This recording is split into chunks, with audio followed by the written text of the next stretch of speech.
Welcome to our channel. Today we how to activate BritBox on Samsung TV. Easy setup, step by step, clearly. To activate BritBox on your Samsung TV, begin by turning on your TV. Using your remote, navigate to the Smart Hub. Open the Apps section from the Smart Hub interface. In the Apps section, search for BritBox using the search bar. Once you find the BritBox app, select it. Click on the Install button to download and install the app on your TV. After the installation is complete, open the BritBox app. You will see the option to sign in or start a free trial. If you already have an account, select the Sign In option. Enter your email address and password associated with your BritBox account. If you're a new user, select the option to start a free trial.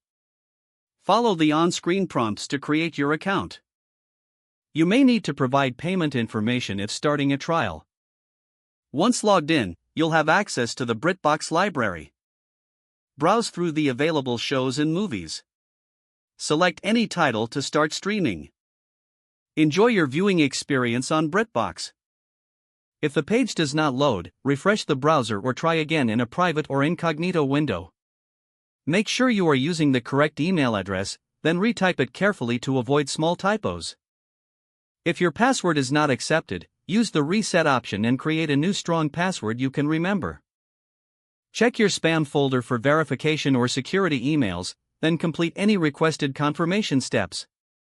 Enable two-factor authentication if available to improve account security and reduce unauthorized access risk. After signing in, review your profile details so your contact information and settings are accurate and current. If you see an error message, note it down and try again after restarting your device and internet connection. Log out when you finish, especially on shared devices, to keep your account and payment information secure.